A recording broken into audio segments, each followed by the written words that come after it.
She Rides, the podcast where women cycling take the lead.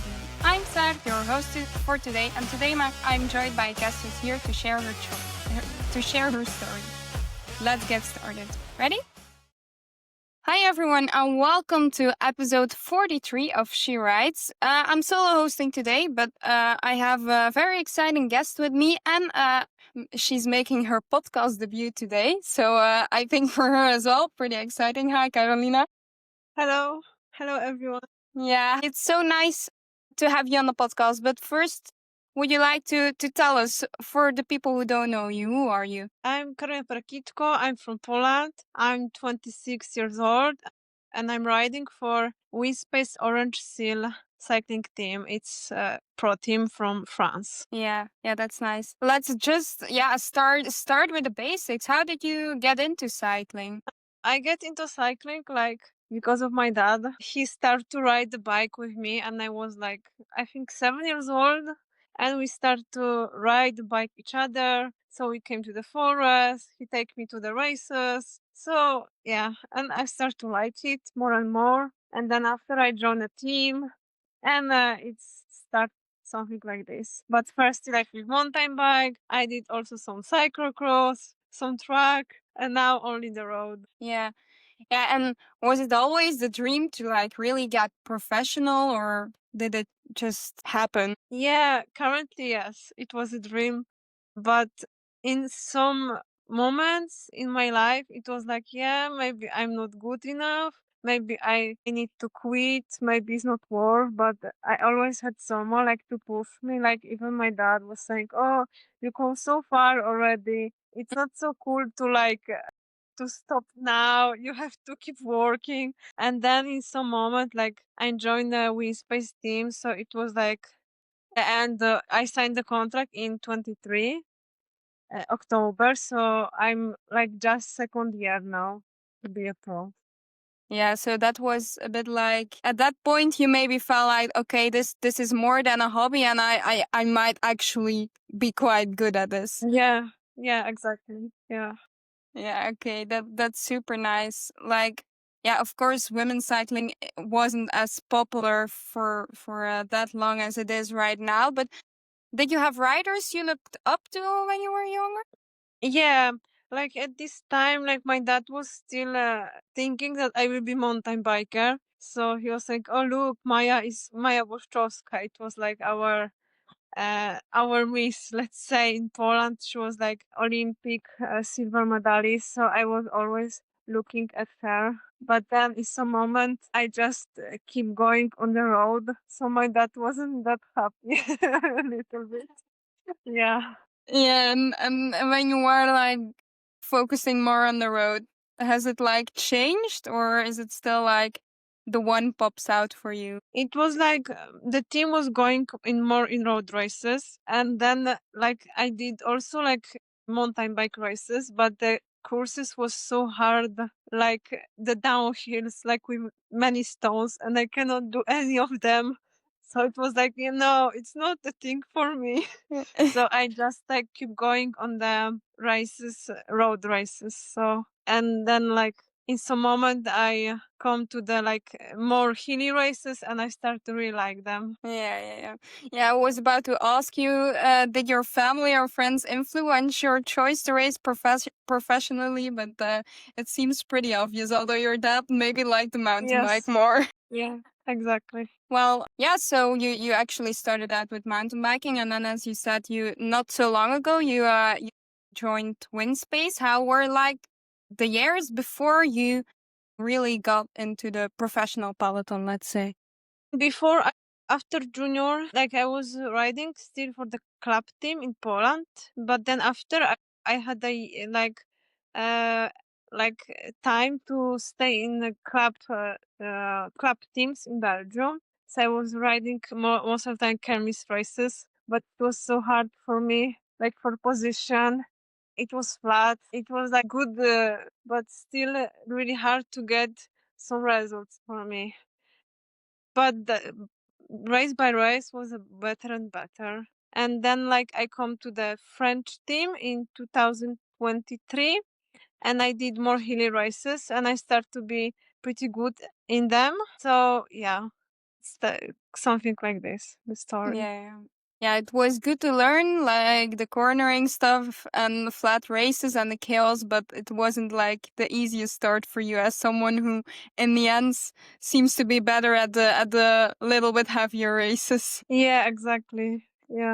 Do you remember your first world tour or just your first big race actually? My first big race, like my first World Tour race was Itzulia. Yeah, it was really rainy and it was like really hard. Like yeah, it was full rain from kilometer zero, and I was thinking, oh, I would be dropped from this time because it was like so hard. But then after it was better and better, and I wasn't that bad, honestly. So yeah, it was nice experience at this time. What do you prefer, the heat or rain to race in?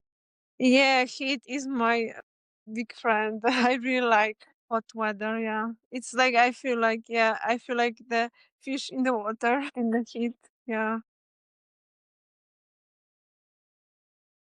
Was there one thing you wish you'd known before you were at the start there at Itzulia and in the rain and started racing professionally? Is there something you if I had known this before, then it would be it would have been a lot easier to adapt. Yeah, it was hard, but yeah, I still have to resist because like I'm never quit, and sometimes it's bad.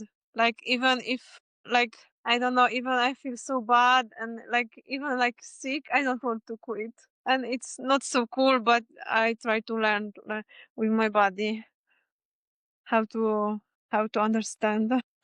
Yeah, so we talked about the hillier parkours are a bit more. The races for you, if someone would ask you what kind of rider you are, how would you describe yourself?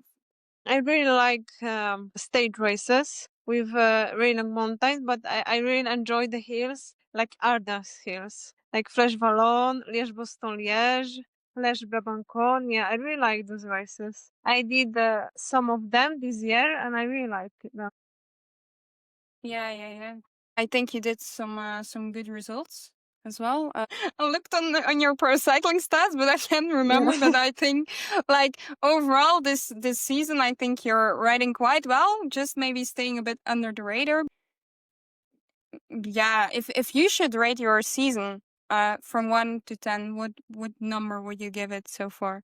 I think 6.5. Yeah, some races went good, but some races didn't go well. I miss like the win. Yeah, and I really would like to win even small race, and I miss this. Maybe Yeah, next year. I hope. Yeah. yeah, and how can we go from a mid 6.5 to a positive 7 before the end of the season? What needs to happen? I would like to be a really good part in the race in World Championships to help Kasia to get rainbow jersey. I hope for her. Yeah, she Yeah, really deserves it. yeah. I think you're very happy to be in the selection. Yeah, it will be really nice opportunity. The course I didn't see this in real, but it looks really like really hard crit with many corners, steep hills. So yeah, I think it will be really hard from the start. Yeah. Okay. Super nice. You can go there. Is there something you're like the most proud of in your career? Is there like a specific moment or a mindset? Mm, I think it's a really nice moment in this season. Like I still have like kind of goal because like before was like a tour and like it didn't go so well for me. I cannot find myself in this race. Like it was so hard, like position, everything. Sometimes I felt like in the jungle. Yeah, like I want to come back to this race. Like and now like I still can prepare for another objective. So it's really nice to forget about this and keep going for something another. Yeah. You were able to shift the mindset after the tour and go full Yeah, gas, and then exactly. next year or a couple of years Yeah, later, you can go exactly. back and you can prove that Yeah, that exactly. that you can do all there. Yeah. And yeah, what's your you said you like the stage races, you said you like the Ardennes. What's your favorite race, your absolute favorite race you've ridden so far? My favorite, which race I rode or which I want to do? Yeah, you can choose. I really would like to make Giro because it's like now I saw that the dates is changed, but it's still like hot and the course is challenging. So I would like to do this race, honestly. Yeah. And from the races you have ridden? For me, the best moment was woman cycling Almeria. I did last year. I got like my first pro podium in UCI race, so it was like the best moment of my career. Yeah, that's nice. Yeah, let's go back to the team you're in at the moment. So not so long ago, you joined Winspace. How is the team? Yeah, the team is really nice. Like we are not so big. I think like 10 now at the moment. Yeah. So yeah, the like everyone is like family. Honestly, like we know very well each other. The mechanic, the physio, like everyone, and like they're really supportive. So yeah, I really like this environment. Yeah, that's nice. And how would your teammates describe you, both on and off the bike? I don't know. It was. Yeah, we find each other well. Like yeah, in the races, we still have the things to improve and to get each other well, but yeah, it's like we like to really learn the race by race is better, and on tour we're really supportive for each other before the race and during, so it was really cool. Yeah, okay. Yeah, oh, well, that's super nice. And now let's go to a completely different topic actually. Yeah, you asked me to maybe we can talk a bit about mental health in cycling. And I think most people will agree it's a super interesting and important topic to discuss, and it's not always easy or for people to talk about it. So I think we're very happy you want to talk about this with us. So yeah, how has cycling affected your mental health? Yeah, sometimes like I have really hard moments because sometimes like yeah, it's hard to say. I never was talking like really open about this, but sometimes like the race describe myself. I mean like even after bad race, I say, oh, I did really bad. I'm shit or I'm bad person. Like sometimes it's really hard. Like it affect my my personality, but still, even like I look back and I see yeah, but I come so far, like even from zero. Like I even was in on the pro team, and I have to be proud, like that I did something really good. Like I even participate in the like, for example, in tour.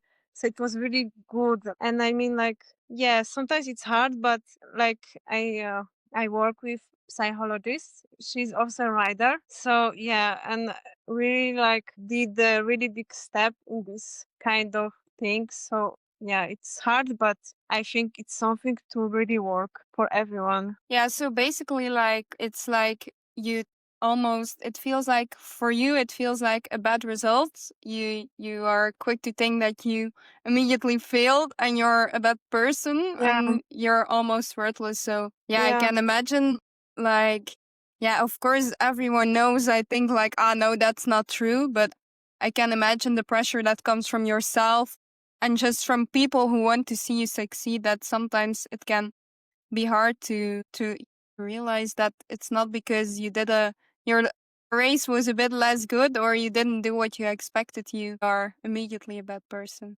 yeah, exactly. And most of the time, like the pressure is for myself because even like my sport director told me like last time, even if you make a bad, I still want to see you very happy. So it was really nice to hear this kind of things like that the team, and I think the team most of the time take a big part like to feel good. And I think if someone don't feel like good, feel so much pressure, it's really hard to perform. Yeah. I remember when I started like my first pro races, I was like crying before the start. I didn't know what to do, and it was very hard to perform. But after like I start to work with psychology, and we really working on many things. Yeah. And how do you try to deal with the pressure before big races? So it's really hard. but I try to just focus myself, like to listen. Like first, it's like I listen music and I focus on like to being on the present. Like, oh, I prepare the food. Now I have this. Okay, now is the corner. I look the course. So it's something that not staying boring. Let's say before the race, just focus on the things what can be good. Like yeah, staying positive. For me, it's working. And then during the race, do you feel it there as well? If you feel like, oh no, I can't follow like the group I wanted to follow, or is it mainly after the race? No, in the race, yeah, sometimes it's happened, but then I just try to like to focus on my breath and yeah, just focus like in the moment, and then I come back to be there, not to going with the mind somewhere else. Yeah. Yeah. And how hard is it then if results don't go exactly as you wanted and then you kind of feel worthless because you wanted to do better? How hard is it to deal with that and work on like not feeling that all the time? Yeah, it's hard, but then like I just to try to analyze what went wrong and how I can improve. And then the most of the time it's really helped me to to remember the positive things, because even in bad situation there is always many positive things. Yeah. And does it sometimes feel like maybe like, do you have the feeling after a race like, oh, why am I doing this? I feel shit after I Yeah. didn't do as I wanted and now I have to go again? Or does it quickly come to you again like, okay, tomorrow we go again and we do I better? had some this kind of moment, but yeah, I really enjoy cycling. I like to ride my bike, so I don't want to quit. Like, I mean, I had the moment, but yeah, I want to keep going to like I have motivation to do it. Yeah. That was also something you mentioned, right? Like how important is it to still enjoy cycling while you're at pro level? Yeah, like even if I go for training, like sometimes I felt like, oh, I have to really keep follow cadence, power. But like even like today, I just went for a ride. I'm currently in Andorra, so I just like follow the course and I see, oh, it's so nice. I'm in the uphill. There is like a course, and yeah, and there is nice sun. So it's really like something to enjoy, like to be really grateful for what we have around. I mean, not only focus on power and everything. Like sometimes it's really go like to enjoy the ride and this Yeah. kind of stuff. How important do you think the fun factor is in performing at the highest level? For me, if I have really good mind and really like I focus on really good things, I even don't focus on the race and on the result. For me, it works the most. Like I just do my ride and then I focus on something different. Of course, I do my core and everything, like stretching, but I not focus on the race, like how it will go. Because if I go so far with my mind, it's never working. Yeah, it's like if you're really pushing yourself and you're putting yourself under a lot of pressure, then it's hard to perform it almost when you're not really thinking about it and just having fun. For you, it Yeah, goes a lot better. exactly. Yeah, how do you find that balance between staying competitive and like still enjoying the sport to the fullest? For me, it's still hard, but I try to learn this the most because, like, I remember like last year I enjoyed the team, and then I didn't have any expectation because it was like my first pro contract, and then I got like some nice results. Like I had the podium, and then I had like top 10 in stage races. But then like this year, it was like I wanted to like I was like the leader for the races from the team, and I had some expectation. And it's first me like I felt like I'm a bit burnt inside, and I stopped to enjoy this kind of. And it was like, oh, what? And I did like one race like bad, and then I was thinking, oh, what will happen if the another race go wrong? What are you gonna do? And it was like a cycle, and it was like hard to handle of it, but like I back on the good track, and it was like it's really nice like to have fun again, to feeling myself, because even like if we feel so much pressure, it's really easy to losing ourselves. Yeah. Yeah. You feel it in how you talk that your own expectations and pressures sometimes, yeah, it makes you perform less and also makes you, yeah, not feel very happy. Yeah, So, exactly. yeah, I think that's, yeah, something. It's good that you're there and you're aware, and yeah, I hope you can keep working on that, because after all, the most important thing is that we're happy on and for sure off the bike. Yeah, exactly. Yeah, so for you, it's like the pressure and the expectation is very hard. Do you feel like, yeah, that's a bit the pro cycling world and the need to perform affects mental health of riders in general also? I think so, yeah, because sometimes, like, I think many riders can feel depressed, even like a man and woman cycling, but I think it's not really topic which we are talking about. After the tour was like the topic about like the weight and this kind of stuff, but even like about the pressure, it's not really talking, I Mm, think. yeah, and it's, And I remember like it was Giro this year. It was Simonis, I think, and everyone was talking about like that he struggled in the last stage, and he lose like 20 minutes, and he lose the jersey like when he was younger. And I was thinking, yeah, but I think like the body is not changing so much day by day. It's like really a lot about mental health, and I think not no it's not really the topic which people want to talk about this. I don't know, what do you think? yeah, I think it's indeed like a topic. It's like, I think in the general world, but also for sure in cycling, I think mental health and pressure is not something most people like to talk about a lot. But I think in, yeah, it's just, yeah, it's like pressure comes with wanting to perform from yourself and also from the outside world, I think. So yeah, what you're doing here is, I don't think it's super easy for you to do, but I think it's very good to open the conversation, because yeah, it's just super essential to feel good physically, but for sure also mentally. Yeah, exactly. Yeah, so yeah, my follow-up question was actually, do you think people talk enough about mental health in cycling today? I think we can both agree, probably not. Yeah. Do you feel like it's a topic you can discuss with teammates and stuff, or is it something hard to open up to, and does it feel like, yeah, okay, I have to deal with this on my own?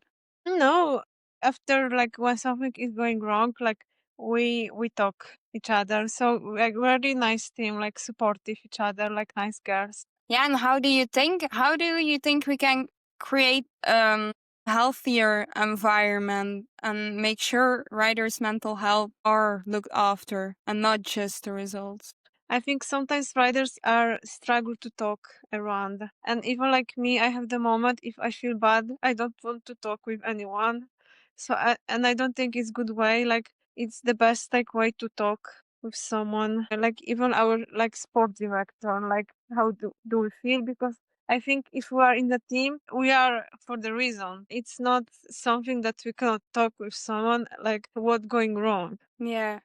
And what's something that helps you, like you're struggling with, yeah, with yourself after a race? What's something that helps you, like, switch it around and like feel a bit better about yourself? I really like to come to my home to chat with my mom. We come together to cook something. We go for a walk with my dog.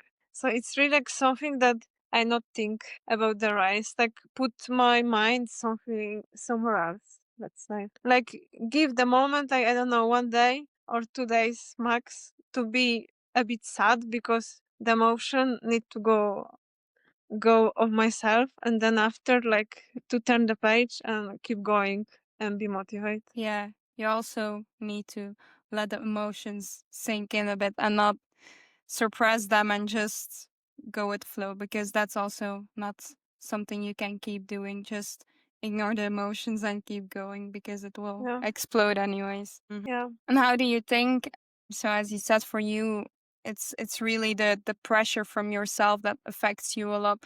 But how do you think, yeah, from sponsors to media, fans, how do you think it affects mental health for riders? I think like I'm not like in the person like that I'm a world champion or something, but I cannot imagine like how to be like for example Lotte Kopecky. Like she's so like everyone know her.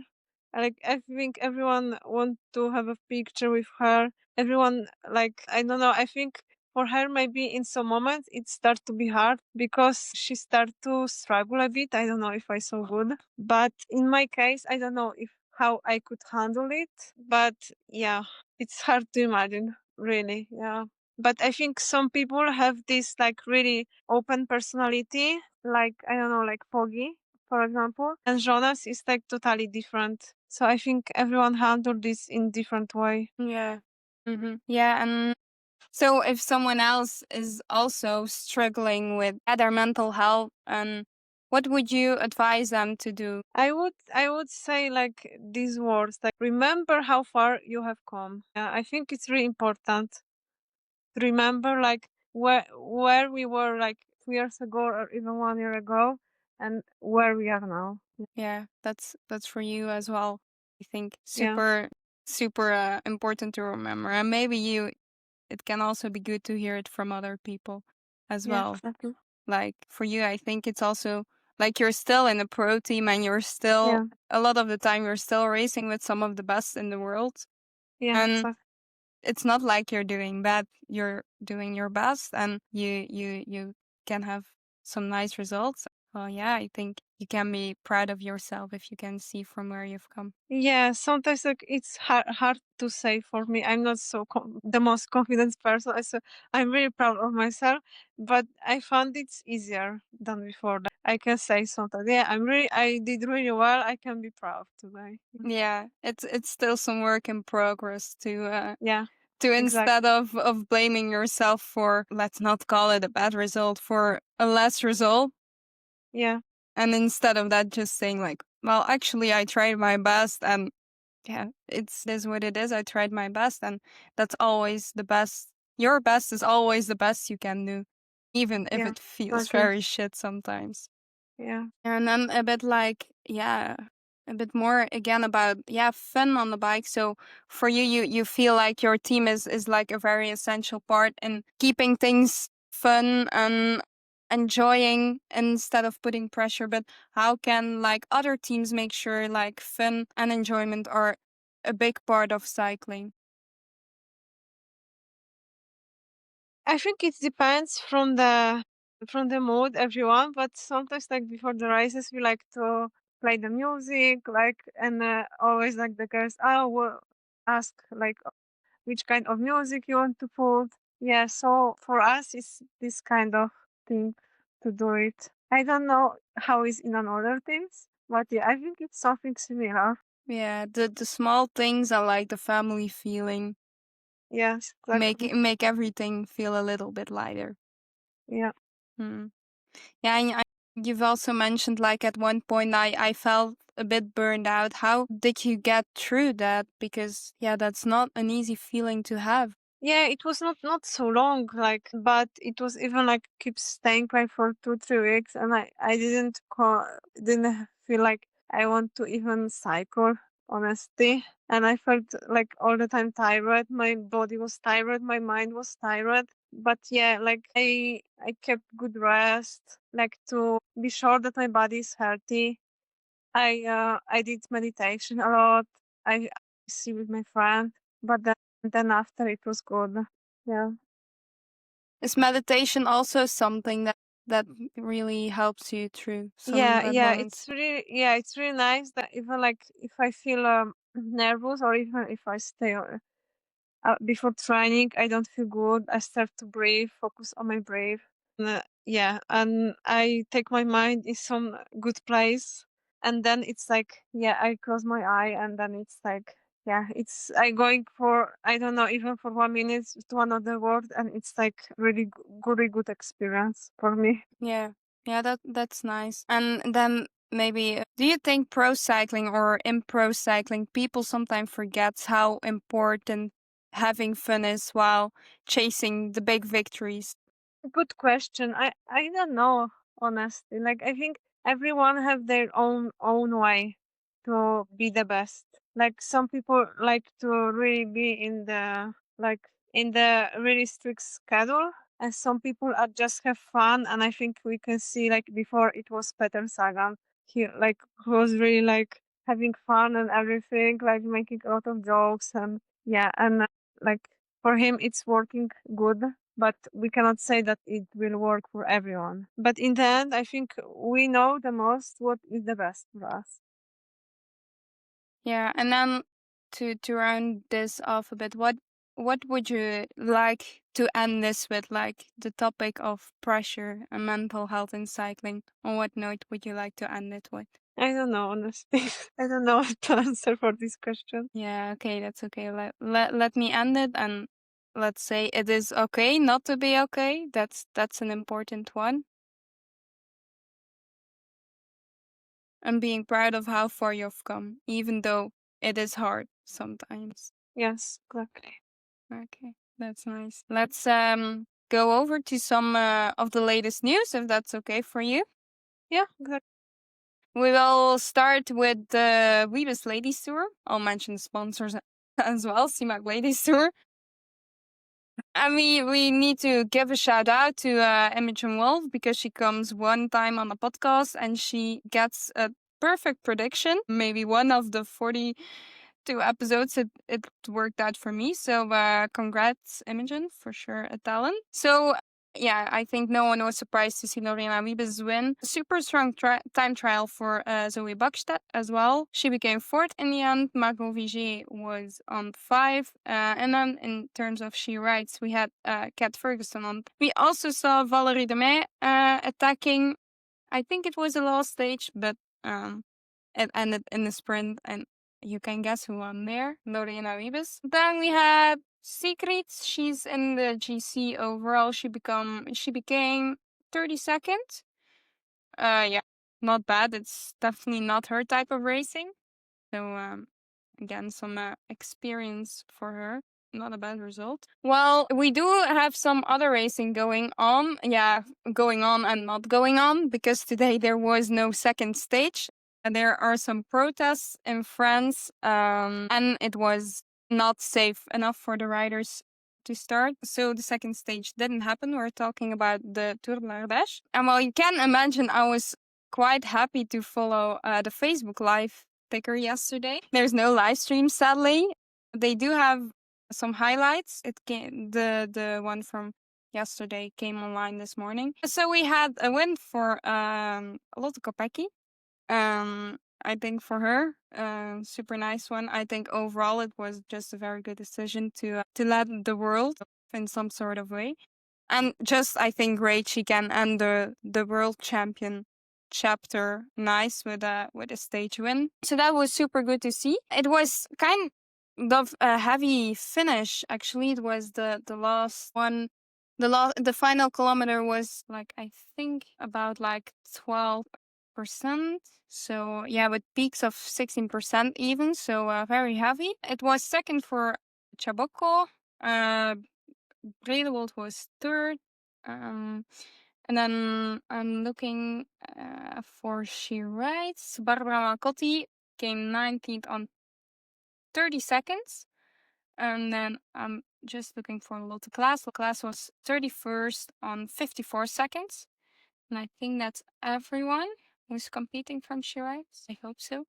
I hope I didn't forget anyone. So that's for racing. Normally, if everything goes to plan, we have 4 stages left, one of them being an ITT, but we'll see how the protests in French continue, and if we hopefully can see the 4 remaining stages there. Then we saw some worlds selections as well. So Carolina, you're going as well, of course, which is super Yeah. cool. And we also saw the selection from Switzerland come in, of course, with, I think, Lieder Reusser, along with Chabeb, probably. We also see Heberlin, Lichty, Ruek, and Kanwori going. And then just a nice. She writes one. Petra Sjasny is not going to the Worlds, but she is going to the Euros. And then we have actually another She Writes guest at the start. She's not on here yet, I think, but Emily Fortin is also selected to join the Canadian team at Worlds. Well, and then transfers. I think again some very exciting ones. Actually, we saw Vigilia is going to UNOX, so after Tomasi, again a pretty exciting transfer. Also a very cool one is Letizia Borghesi is going from EF to AG Insurance Sudal. Again, a very strong rider to join them there for the classic squad, I think. Then we have Alice Towers from Canyon SRAM is going to EF.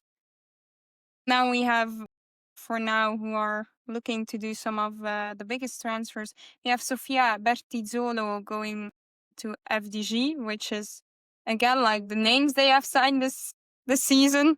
Crazy and terrifying for the others, I think. And we have also a very nice one. Sarah Van Dam is going to Team Visma Leasebike. So that's it for the transfers, I think. Do you have like a favorite transfer or like a transfer you're like, oh, that one surprised me, or I'm excited to see that one next year? Not really. I think that it's nice that Sarah Van Dam is going to Yeah. Visma. That will be Yeah. cool to see how much progress she makes there. Yeah, I think like the team is really growing. Yeah, yeah, Before it's not really known, Visma from the woman. yeah. It's only sad for them. I think Eva van Acht is leaving. That's someone they will definitely miss in their team. But yeah, indeed, they had some good signings with Hangeveld as well.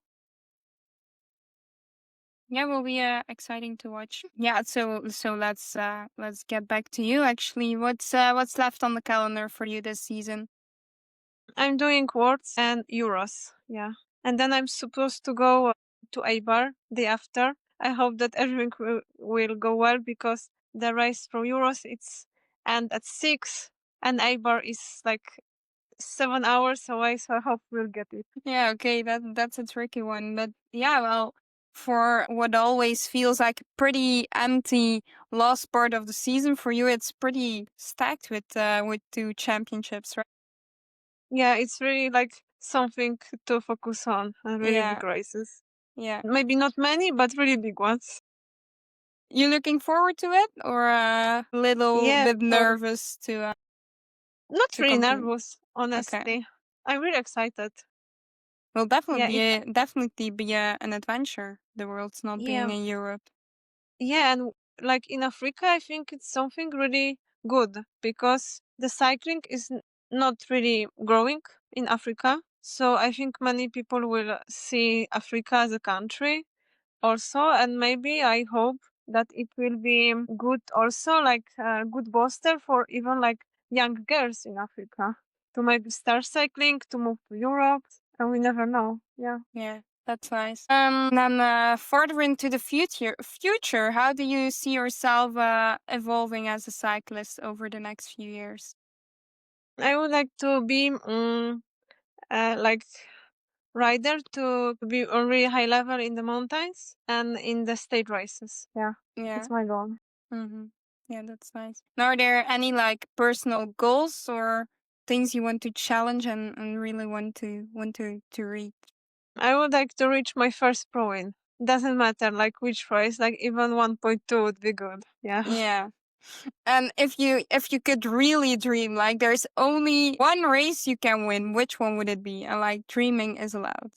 I think one of the Grand Tours. Yeah, yeah, nice. That's nice. And then maybe a little bit more difficult, but again, we're into your dream season, and you have to write the headline of it. What would it say? In my dream season, like top 10 in Ardennes Classic and like top 3 on the stage of Grand Tour, like for example in the Vuelta.